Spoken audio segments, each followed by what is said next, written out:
Bonjour à tous, j'espère que vous allez bien. Allez, on se retrouve pour une petite vidéo sur la plantation des céleris raves ou boules que vous connaissez. Alors, vous pouvez soit les semer vous-même, mais il faut les faire bien en amont, hein, ça prend quand même vachement de temps pour pousser. J'en avais fait, souvenez-vous, en semis. Malheureusement, ça n'a pas donné, c'était beaucoup trop tard. Le temps était très compliqué cette année en avril, surtout dans le nord et dans l'est de la France. Donc, on a eu beaucoup de fraîcheur, donc c'était très compliqué. Mais c'est pas grave, vous pouvez très bien en acheter sous forme de mini-motte, comme ça. Voilà, ça marche très bien. Alors le céleri rave, il faut quand même bien préparer son terrain. Donc on va préparer notre terrain, bien l'amender. Donc en automne, vous ramenez beaucoup de fumier de cheval. Et si vous ne l'avez pas fait, vous pouvez partir sur des granulés que vous connaissez. Mais ça, on verra en fin de vidéo puisqu'on va le faire. Donc le céleri demande beaucoup d'engrais, mais également beaucoup d'eau. Et oui, donc cette année, il pleut beaucoup. Je pense que ça va être pas mal pour les céleris parce qu'il faut surtout bien les arroser. Ils n'aiment pas être au sec, les pieds au sec, ils détestent ça.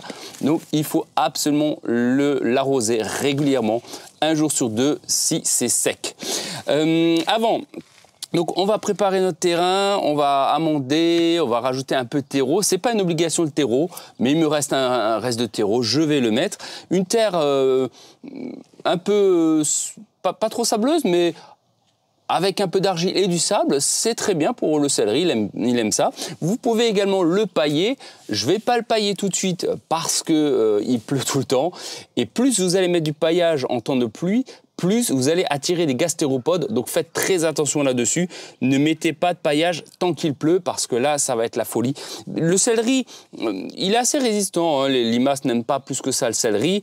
Mais bon, il faut quand même faire un petit peu attention. On pourrait quand même mettre des granulés anti-limaces parce que de toute manière, ils vont aller jeter un œil pour voir si c'est appétissant ou pas pour eux. Mais généralement, à ce stade-là, du moins, à ce stade-là, du céleri, les limaces n'en voudront pas parce que c'est quand même un peu dur, les branches. C'est pas, voilà, eux, ils aiment bien les feuilles tendres, comme de la salade, par exemple, ou des cucurbitacées. Ça, ils adorent parce que c'est tendre.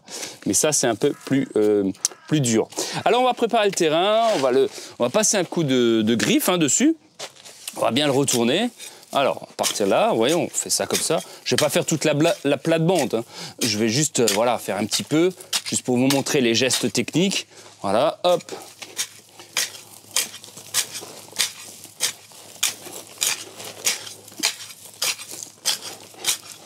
Voilà, ensuite on égalise, comme d'habitude. Vous voyez que le terrain est quand même bien souple, avec un peu d'argile dedans, donc c'est très bien.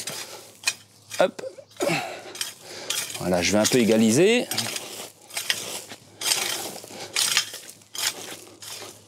Sur le tour de la bâche, voilà.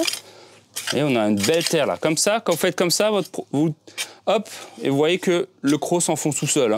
Donc si vous faites ça, c'est que vraiment votre terre, il n'y a pas de souci pour le céleri. Mais il faut quand même avoir une terre quand même un peu convenable. Voilà, hop. Je vais faire jusqu'ici, et après on fera la plantation. Voilà. Ok.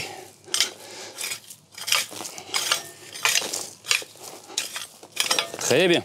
Ensuite, ce que je vais faire, je vais rajouter un peu de granulés, granulés d'engrais que je vous mettrai aussi en description dans la vidéo, mais ça il faut vraiment. Donc c'est des petits granulés que vous avez l'habitude. Donc je mets une bonne poignée au mètre carré. Donc ça c'est du bovin. C'est des fientes de vaches desséchées. Donc. Ensuite je rajoute coup de fouet. Donc ça c'est de la fiente de poule, avec beaucoup d'azote aussi. Allez, une bonne poignée. Vous voyez, on peut y aller. Et courant de la saison, j'en remets encore. Ça, vous risquez, honnêtement, avec ce type de produit, vous risquez pas d'abîmer vos plantes parce que c'est pas très agressif. Comme on n'est pas sur de l'engrais liquide, c'est la diffusion lente. Ça tient généralement environ un bon mois. Mais c'est sûr, plus il va pleuvoir, plus ça va être lessivé. C'est toujours le même problème. Et actuellement, ça se lessive vachement. Ensuite, je vais rajouter un petit peu de terreau. C'est une option. Vraiment, vous n'avez pas besoin forcément. C'est vraiment parce qu'il m'en reste. Et j'en ai plus besoin de cette année, donc voilà. Mais ça améliore aussi la structure et ça ramène encore de nouveau de l'engrais. Voilà. Donc on améliore la structure du sol. Et puis c'est vrai que le terreau c'est quand même vachement agréable pour les plantes. Je le vois, hein, rien que pour des salades, faites une fois l'expérience. Mettez de la salade dans du terreau, vous allez voir, c'est un truc de dingue. Mais bon, il faut faire attention avec les tourbières, etc. Il ne faut pas en abuser. Hein. Bon, voilà, là j'en ai juste mis parce qu'il m'en reste un petit peu. Hein. Et ensuite, on va simplement griffer, voilà, en surface. Parce que le but, c'est que les granulés hein, qu'on a mis, il ne faut pas qu'ils soient sous la terre, trop profondément. Parce que vos racines, elles sont encore trop jeunes. Donc si vous les mettez vos granulés tout au fond de votre trou, bah, ils n'auront pas le temps de les consommer. Hein. Donc ça ne sert à rien. Hein. Ça se met en surface. Et avec le lessivage, la pluie, bah, l'engrais va atteindre les racines qui pourront, où les plantes pourront se nourrir tout simplement. Vous voyez, je passe juste un petit coup de croc comme ça pour faire un peu propre. Voilà. Ensuite, on va faire passer à la plantation. La plantation, hein, c'est relativement simple. Vous pouvez prendre une houlette, enfin un transplantoir, pardon, une petite mini-pelle quoi, et puis soit vous pouvez le faire à la main. D'abord, vous disposez hein, vos céleris, toujours les disposer. Vous pouvez les mettre bien 20 bons centimètres. Hein. Hop, 20 cm, c'est à peu près la largeur entre votre pouce et l'auriculaire. Hein. Donc voilà, moi je fais comme ça, hop. Et après, comme d'habitude, je plante en quinconce hein, pour gagner de la place. Ça, c'est vraiment pour gagner de la place. Voilà, hop. 20 cm, tac. Alors l'avantage, si vous avez une serre, si vous les mettez contre, avec le ruissellement de l'eau sur la serre, ça va imbiber le terreau, la terre pardon, d'eau. Et donc, vous allez gagner encore en flotte. Hein. Voilà, je les dispose tranquillement, hein, tous les 20 cm. Ça suffit largement. Vous pouvez pousser à 30, hein, vous pouvez pousser à 30 cm si vous voulez. Hein. Mais 20, c'est pas mal. Ok, et là. Et donc là, j'ai mis 12 céleris. Et après, là, ils vont en faire des grosses boules, hein, comme ça. Ils seront quasiment, en fin de saison, quasiment côte à côte. Hein. Mais on essaye, hein, sur des petits terrains, de ne pas faire des distances trop grandes parce qu'on manque de place. Hein. Moi, j'ai un petit terrain de 50 mètres carrés d'espace vert, hein, de jardinage, de potager. Et en tout, j'ai à peu près 100 mètres carrés avec les arbres fruitiers, etc. Donc c'est vrai que on est obligé des fois de certaines distances, un peu de les rapprocher sur certaines cultures. Ça, c'est pas un souci. Les cultures de tomates, là, je fais très attention de bien les espacer à cause du mildiou. Hein. J'ai vu qu'il y en a déjà qui ont du mildiou. Hein. Donc, mais ça, c'est pas faute de vous avoir prévenu qu'il faut aérer votre plante, les tailler, les serres, les laisser ouverts. Hein. Il ne faut pas fermer les serres, hein. Ça a besoin de... Si ça condense dedans, vous allez créer du mildiou. On est en plein dedans avec des températures avoisinant les 15 à 20 degrés. Donc là, le mildiou, il est heureux. Hein. Donc bon, bref, on va retourner là-dedans. Après, on plante simplement. Les céleris, il n'y a pas besoin de les enfoncer. C'est-à-dire qu'on va... Enfin, trop profondément, c'est pas une tomate. On va juste les mettre à ras du collet, simplement, comme ça. Voilà. On tasse un petit peu.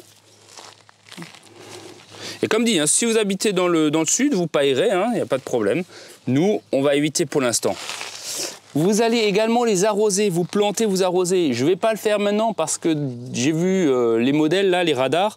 Il va pleuvoir d'ici 1 heure chez moi. Donc, si vraiment il ne pleut pas, demain, ils seront arrosés. Hein. Mais sinon, vous plantez, vous arrosez systématiquement. Hein. Mais là, j'ai vu qu'il y avait quand même pas mal de pluie. Ça devrait être suffisant. Bon, voilà, je vais tranquillement les planter. Mais vous voyez, ça se fait tout seul, voilà. Donc, distance 25 cm, vous pouvez aller largement jusqu'à 30. Hein. Vous plantez ça tranquillement, voilà. Bon, allez, moi je vais terminer tranquillement. Je vous souhaite en tout cas de bonnes réussites dans votre potager. Si vous avez des questions, n'hésitez pas en commentaire. Sinon, le céleri n'est pas compliqué en soi. De la nourriture, de l'eau en abondance, et vous aurez un super beau céleri. Mais attention, l'engrais, hein. Ça demande beaucoup d'engrais. Voilà. N'hésitez pas à liker, à vous abonner, c'est très important, ça m'encourage encore à vous faire d'autres vidéos. Si vous avez des questions, comme d'habitude, en commentaire, si vous avez des suggestions de vidéos, j'hésiterai pas également à vous les faire, hein, parce que c'est, comme je vous dis toujours, hein, ma chaîne YouTube, bah, c'est pas une personne, c'est un ensemble, c'est une communauté. Donc si vous avez vraiment des questions que vous souhaitez que j'aborde en vidéo, j'hésiterai pas à le faire. Hein. Prenez soin de vous, je vous dis à très bientôt. Allez, ciao ciao!